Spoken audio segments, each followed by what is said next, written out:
Bonjour à tous et bienvenue dans un nouvel épisode de la Pause Tech. Aujourd'hui, on va tester un produit 2 en 1. Un nouveau drone, le Beta FPV 95X V3, associé avec une caméra 4K spécialement dédiée, la SMO 4K. Tout de suite, générique!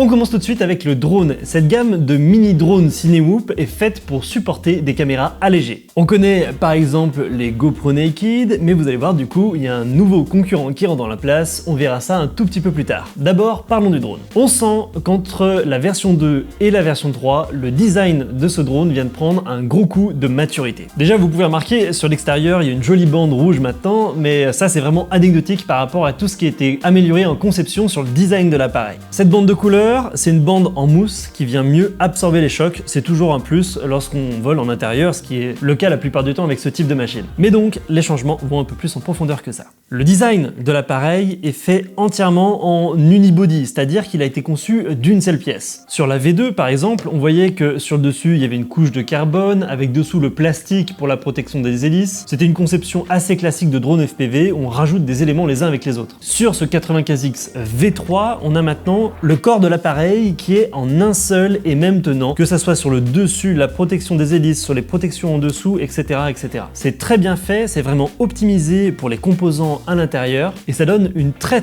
grosse impression de solidité. On voit que c'était spécialement conçu pour le Cadix qui rentre pile poil avec sa petite protection. On voit que les émetteurs maintenant sont plus accessibles et en même temps mieux protégés. Il n'y a plus de câbles qui traînent. On a l'impression qu'en fait, les pièces qui viennent s'ajouter dans le drone, le Cadix, l'émetteur, etc. ont vraiment été pris en compte dès le départ pour la conception du corps de l'appareil. Les protections d'hélice sont elles plus larges, ça donne encore plus une impression de solidité et globalement ça fait très bien fini. Il y a plein de petits détails comme par exemple l'encoche pour les antennes. Sur la V2, les antennes elles étaient à l'extérieur de la protection plastique et elles tenaient avec du scotch. Là, à l'intérieur de la coque unibody du drone, on a maintenant un emplacement pour pouvoir les glisser à l'intérieur, ce qui permettra de les protéger en cas d'impact. On passe d'hélice à 3 pales, d'hélice à 5 pales. Mais en plus de cette belle surprise, la vraie nouveauté, c'est la caméra qu'il y a dessus. Cette caméra, c'est la SMO 4K. Pour la première fois, on a une caméra sur mesure pour du drone FPV. Ils ont pris tout ce qui était inutile sur une caméra, ils l'ont enlevé, et ils l'ont mis dans ce petit boîtier plastique ultra léger. C'est exactement le même principe qu'une GoPro Naked, c'est-à-dire le fait de prendre une GoPro, de la désosser, d'enlever les composants inutiles, etc. Sauf que là, on n'a pas à le bidouiller, c'est fait de série et c'est vendu tel quel. La caméra, grosso modo, repose sur le même principe que la Insta360 qu'on a pu tester juste ici. Elle est 4K 30 images par seconde, elle peut faire de l'HDR, elle a un débit de 100 mégabits seconde, elle peut faire de la stabilisation grâce au capteur du gyro en post-prod, on peut modifier les angles de vue de très large à très serré en post-prod également, tout ça avec le logiciel Insta360 dont on avait parlé dans ce test également. Donc ici, on est en territoire connu si on a déjà eu une Insta360 entre les mains, et on va tout configurer avec le téléphone en connectant le téléphone directement à la caméra. Vu que Insta360 avait une préférence pour ce mode d'utilisation là déjà avec sa caméra de base, et ben on se retrouve avec une interface qu'on connaît et qui est bien pensée pour pouvoir connecter le drone au téléphone. D'ailleurs, petite parenthèse, petite astuce, la première fois que vous connectez le drone au téléphone, on voit que c'est récupéré d'une caméra Insta360, étant donné qu'il demande de confirmer la connexion avec le téléphone sur l'écran, mais il n'y en a pas d'écran. Donc du coup, ce que vous devez faire, c'est vous connecter au Wi-Fi de la caméra avec le code 8x8. Enfin, pas 8x8, mais 8, vous m'avez compris. D'ailleurs, deuxième petite parenthèse, petite astuce, si vous commandez un drone comme ça et que vous n'avez jamais eu de micro-connecteur XT60, je sais pas du coup si ça s'appelle un XT60, bah faut acheter les adaptateurs, sinon vous allez attendre une semaine le temps de les recevoir. Alors, résultat de ce régime minceur, la caméra fait 30 grammes. Poids total de l'appareil, 149 grammes sans batterie, 206 grammes avec batterie. Toujours les mêmes 4S 450 mAh. Juste avant le test, quelques petits détails. Donc elle est livrée avec un filtre ND16, en plus du filtre ND ultraviolet là qu'on a sur la caméra. Ils ont gardé à l'intérieur un petit haut-parleur pour pouvoir savoir quand est-ce qu'on enregistre ou non, ce qui est très pratique. Et j'arrête les specs et tout de suite, démonstration. Allez, tout de suite, on va faire un premier vol de test à l'extérieur. Je ne l'ai jamais fait décoller, je l'ai juste configuré sur Betaflight et lié à la radiocommande. Donc c'est parti, on est vraiment en mode découverte. Let's go! Ok, alors j'ai vraiment l'impression, même en 2 secondes là, de retrouver exactement les mêmes sensations que le Beta FPV 95X V2 dont on a fait le test. Vous pouvez d'ailleurs retrouver le test de cette machine en fiche. Ouais, j'arrive à piloter et faire la promotion de mes propres vidéos. Ouais, tout à fait, ouais. Donc on retrouve la même stabilité, on retrouve les mêmes rates qui sont assez confortables pour ce type de petite machine. C'est plutôt agréable à piloter. Donc en fait, vraiment, c'est comme, niveau sensation, c'est exactement comme la précédente version. Donc ce qui va faire vraiment la différence, c'est les images avec cette petite caméra qui vont tout changer. Waouh, ça c'était chouette. Alors, est-ce que ça en a dans le ventre? On va voir tout de suite si par exemple on peut faire, peut-être pas des flips, mais si on peut rattraper une grosse descente ou un truc comme ça, on va tester ça. Ouais, on peut. Putain, sans souci, il y a de la pêche, hein. Ouais, sans problème, dis donc. Il en a encore sous la pédale, hein. Franchement, j'ai pas trop poussé. J'aurais pu être encore plus méchant avec lui sur une reprise. On va réessayer. Oh là là, il assure. Là, c'est vraiment une bête ce drone, hein. Il est tout petit, mais qu'est-ce qu'il envoie. Il est vraiment... on peut se reposer dessus d'un point de vue puissance. On sait qu'on peut faire des trucs un peu difficiles. Ça manquera pas en termes de gaz.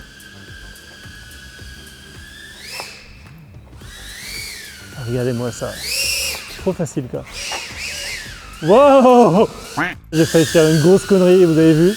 Alors déjà, il y a la puissance. Et vraiment, j'insiste, hein, je pense que je vais prendre ces rates là pour mon gros drone parce que même en mode panique avec les pouces, là, j'ai réussi à retrouver ma position et à remettre un coup de gaz. Je pense qu'avec le gros, là, j'y serais pas arrivé. Donc vraiment chouette. Top. Ouais, ça se faufile de partout, quoi. C'est génial. Tip top. Tip topi top. Combien de fois j'ai dit top? Compteur de top. Top. Allez, on va arrêter là. Oh, quoi qu'il me reste encore un tout petit peu de batterie. Ah ouais, ah là là, c'est fluide.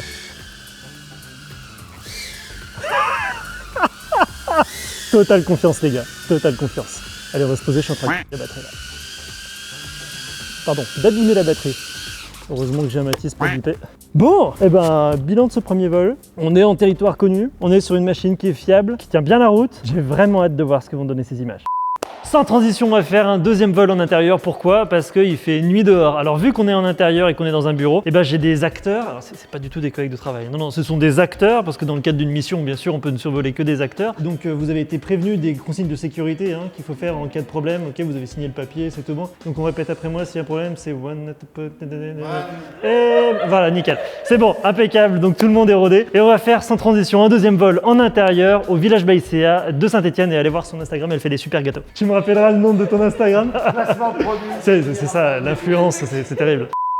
Alors, quel va être l'objectif de cette vidéo? Ça va être de faire comme si on faisait une vidéo pour un client en intérieur. Donc on va essayer de faire des trajectoires très douces, très lentes. Je vais un peu moins parler pour essayer de mieux me concentrer parce que dès que je commence à parler, il y a un crash qui s'ensuit. Voilà, donc on va essayer d'affiner ces trajectoires. On va essayer de faire un truc le plus stabilisé possible. Et la seule différence finalement par rapport à chez un client, c'est que je suis super bien installé. Voilà, je suis sur ma petite chaise, tranquille, dans la salle de réunion. Donc là, c'est top. Alors si vous utilisez cette machine, faites super attention à un truc. C'est que, étant donné qu'il n'y a pas de batterie intégrée à la caméra pour gagner de la place, il faut bien penser à l'allumer lorsque vous avez mis la batterie à l'intérieur, mettre le rec avant de décoller et surtout, lorsqu'il revient, stopper le rec avant de débrancher la batterie. Faites pas comme nous à notre premier vol où lorsque le drone est revenu, j'ai débranché la batterie directement et du coup j'ai des fichiers inutilisables et il a fallu le refaire. Voilà, allez c'est parti, sans blabla, on va commencer tout de suite, on va démarrer le drone. Alors je vais vous montrer comment faire, hein. On est à l'intérieur, on est plus cool, tant qu'à faire, on va prendre notre temps. Hop, je vais bien fixer la batterie, la caméra est bien droite, je branche la batterie.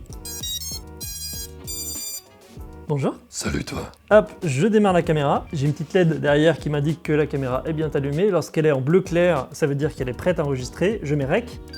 Voilà, donc là on a fait ce bruit là et c'est bien qu'ils aient gardé le microphone à l'intérieur. Et lorsqu'elle clignote en rouge, c'est qu'elle est bien en train d'enregistrer. Bref, c'est parti. Allez, on va faire démarrer le drone.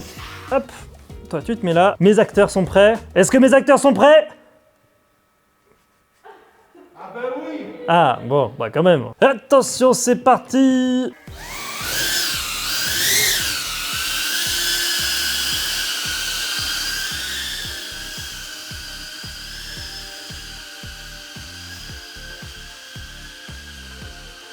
va faire un petit tour tranquille, en essayant de stabiliser le plus possible, en évitant de faire des trop gros mouvements, en essayant de trouver des trajectoires.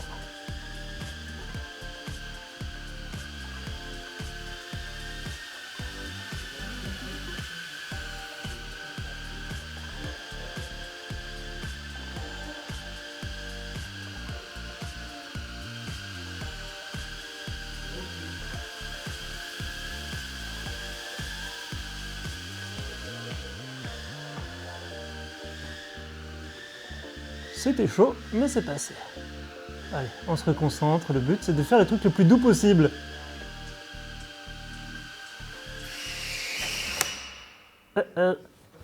Alors... Forcément, le mode turtle est moins efficace lorsqu'on a une caméra dessus. Allez, on va pas rester sur une défaite, on va essayer de se le faire, ce passage. On a eu un peu de chance, mais c'est pas grave, ça fait partie du jeu. Yes ça! Allez, ça marche bien là. Salut, bonne soirée. À plus. Allez voir ces gâteaux, ils sont trop chouettes. Mais non, je te poursuis pas.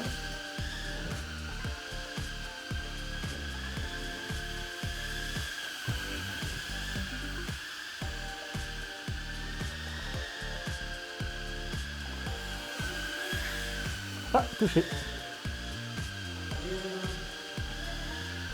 À demain.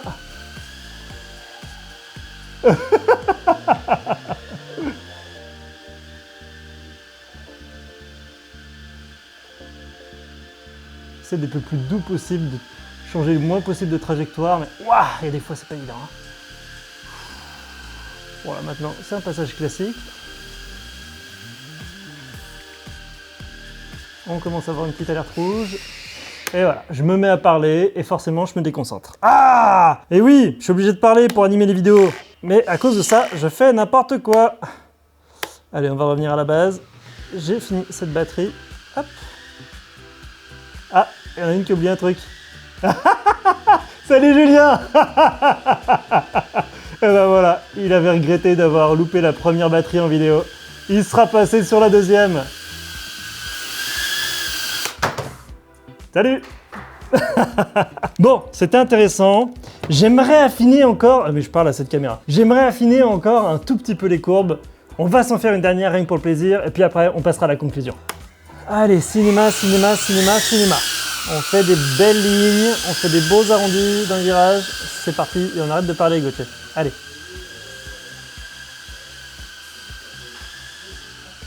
On garde une vitesse constante.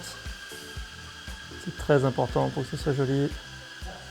Vitesse de rotation constante également. Ah, tiens, il y a un câble là. Allez, on recommence.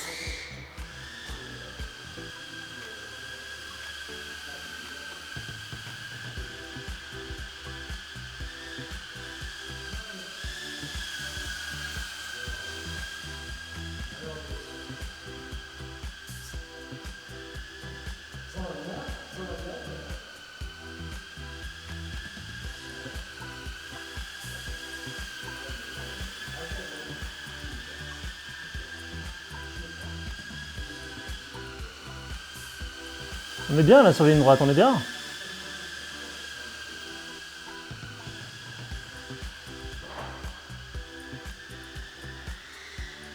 On est bien, bien, bien. Regarde tout ce qu'on peut faire. On est bien, bien, bien, bien, bien. Tiens, allez, on va s'arrêter là. Une respiration et on est reparti dans l'autre sens maintenant. Ça va être un peu plus dur pour moi.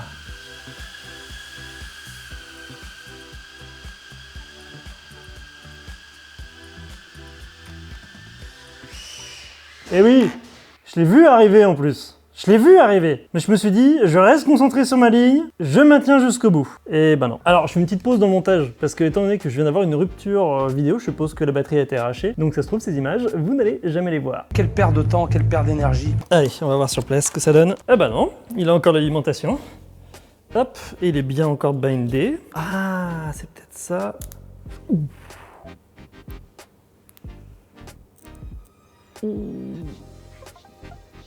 pas joli ça. J'espère que... J'ai l'impression que j'ai arraché le connecteur, ça fait des étincelles. J'aime pas trop quand ça fait des étincelles dans les drones. Ouais, on va éteindre tout de suite. Et du coup, comme un... J'ai oublié de mettre stop rec. Donc c'est sûr que vous n'allez pas aller voir ces images. Ah là là! Et oui, il faut prendre le réflexe. Hein. Aïe aïe aïe. C'est vrai que d'habitude avec la GoPro, on a l'habitude qu'il y ait la batterie intégrée et de mettre stop rec après avoir éteint le drone. Mais là du coup, il faut y penser à chaque fois. Alors on va tester tout ça. J'ai essayé de redresser un peu le connecteur. C'est pas très beau ce que je suis en train de faire, mais bon. On va essayer quand même. Alors est-ce que si je redémarre la caméra, elle fonctionne? J'ai bousillé la caméra. Elle démarre plus. Bon, j'ai le retour vidéo déjà. C'est pas mal. Je l'avais plus tout à l'heure. Mais non, j'ai bousillé la caméra. C'est pas très bien ça. En même temps, je fais n'importe quoi. Vous avez vu les conditions dans lesquelles je vole. Évidemment qu'il va y avoir des crashs. Donc, bon, c'est dommage. Hein. Cette petite fixation, elle est pas si résistante que ça. J'espère que je vais arriver à la réparer. J'ai pas le temps de la réparer maintenant, donc je pense que vous verrez pas les réparations avant la fin de cette vidéo. Bon, au moins, on a 2 vols sûrs d'enregistrer. C'est déjà pas mal. T'en penses quoi, Mathis? Ouais, c'est bien. Bon, on pourra sortir la vidéo. Ah! Oh! On va pas s'arrêter là-dessus. Elle vient de redémarrer. Est-ce qu'elle va tenir longtemps? Est-ce que ça fonctionne? Elle clignote rouge. Je pense que ça veut dire que je suis pas contente. Alors là, elle vient de s'arrêter. J'essaie de la redémarrer. Ouais, je suis pas sûr qu'elle est bien appréciée quand même. Elle fait des bruits un peu bizarres. Je suis pas sûr que ça fonctionne correctement. Bon, de toute façon, on verra bien tout à l'heure. Hein. Allez, on a qu'une vie. Putain, en plus, j'avais fait un super vol tout à l'heure. Ah, je suis dégoûté de pas avoir stop rec. Vous auriez vu ça. Bon! On va peut-être arrêter les conneries là, en sachant que je suis pas sûr que cette vidéo ait été enregistrée du coup. Je vais checker ça. Dans le doute, on revient à l'analyse des images. Alors, est-ce que ça vous a plu? On a constaté une autonomie de 3 à 4 minutes, ce qui est très bon pour un petit appareil comme ça. Et en vol, j'avais vraiment la satisfaction de pouvoir prendre mon temps. C'était plutôt chouette. Ça paraît dérisoire par rapport à l'autonomie de Mavic par exemple, mais pour un micro-drone FPV comme ça, c'est très bien. La qualité d'image, vous avez pu le voir, est plutôt chouette. On retrouve la qualité d'image de l'Insta360 qu'on avait pu tester auparavant. Mais, et le gros mais, c'est la stabilisation. Quand on est habitué au processing de la stabilisation de la GoPro, il manque un petit truc. Alors certes, le process n'est pas le même. La stabilisation, là, il n'y a pas besoin de faire un long process, de longs calculs pour pouvoir la mettre en place. Il y a juste à cocher une petite case dans le logiciel d'Insta360, ça se fait automatiquement. Il n'y a pas besoin d'acheter un logiciel spécifique pour faire la stab, ni d'avoir un super PC pour faire de gros calculs pour arriver à la calculer. Ça ne zoome pas dans l'image comme la stabilisation de Real Steady Go, mais c'est pas la même chose. Ce drone va cibler 2 publics complètement différents. Vous avez d'un côté un public qui a besoin d'une caméra rapide à mettre en place, qui fait pas forcément des méga films, mais qui a juste besoin d'une image propre, qui cherche la simplicité dans la post-production, ne pas avoir besoin d'acheter un autre logiciel, etc. Si vous faites partie de ce public-là, qui peut être un peu plus pilote que vidéaste, cette caméra sera parfaite pour vous. Vous n'aurez même pas besoin de vous prendre la tête de la démonter pour faire une naked, elle arrivera comme ça telle quelle, et ça vous permettra de faire de superbes images en intérieur stabilisées, comme le rendu que vous venez de voir. Et je pense que mine de rien, il y a pas mal de personnes qui correspondent à ce besoin-là. Par contre, si vous cherchez à tout prix une belle qualité d'image, le rendu qu'on a l'habitude d'avoir avec un drone de ce type-là, et donc avec une GoPro, Real Steady Go, etc., bah vous risquez d'être un peu déçu par la stabilisation. Il y a 2-3 fois où du coup les mouvements sont pas tout à fait fluides, 2-3 décrochages, là où Real Steady nous a habitués à avoir un hack, comme si on avait un cheat code qui permettait de rendre tout fluide et magnifique. Et personnellement, c'est ce qui me manque, c'est ce rendu Real Steady là que j'apprécie particulièrement en vidéo, que non seulement j'ai envie d'avoir à titre personnel dans mes vidéos, mais aussi le rendu que je veux délivrer à mes clients. Donc si vous faites partie de ce public-là, il faudra peut-être plus aller sur une GoPro Naked encore aujourd'hui. Petit bémol également sur la solidité de la caméra. Alors la caméra dans son ensemble semble robuste, solide, tout ça c'est léger, ça va bien. Sauf qu'il y a juste un petit défaut, comme vous avez pu le voir, le connecteur à l'extérieur, ça a l'air un petit peu fragile. Du coup là, nous au bout de quelques crashs, on l'a arraché. On a une partie qui normalement est censée être dans la caméra qui est à l'extérieur là. Donc il faut que je refasse les 4 petites soudures pour le remettre correctement, etc. J'ai pas eu le temps de le réparer encore. Et c'est dommage parce qu'on sait que cette machine elle va voler en intérieur et forcément elle va se crasher un petit peu quoi. Donc je sais pas si il y a potentiellement un hack qui pourrait être trouvable pour améliorer la solidité ou si pour une V2 de cette caméra ce petit défaut sera corrigé, mais ça laisse un petit goût amer quand même parce que là va falloir rebidouiller un petit peu. Après peut-être que c'est solide et que j'ai pas eu de chance sur un crash, hein. Suffit que ça tombe une fois au mauvais endroit et bon, on connaît tout ça dans le FPV. Voilà, j'ai eu un petit coup de malchance aussi, il y a les petits coups d'USB, USB-C, USB 2 qui sont avec l'appareil pour pouvoir accéder au contrôleur de vol à l'intérieur de la carlingue là. Bon, j'ai pas eu de chance, il y en a un sur les deux qui marchait pas, du coup j'ai dû racheter un petit câble, etc. pour que ça fonctionne correctement et que je puisse accéder à Betaflight. Mais bon, peut-être que c'est juste un cas isolé, mais je tenais à vous le dire quand même. Comme ça, si vous êtes dans la même galère, que vous voyez qu'il n'y a aucun retour sur votre PC, vous savez qu'il faut changer le petit coup d'USB ou le remplacer par un câble. Voilà, j'espère que ce test qu'on aura voulu le plus complet possible vous aura plu. Moi, je pense que je vais vraiment continuer avec cette machine. Déjà que le V2, je l'aimais beaucoup. La V3, vu la finition, On va faire des belles images avec ça. Et donc vous savez ce qu'il vous reste à faire pour suivre la suite des aventures. Abonnez-vous. Allez, bon vol. Salut.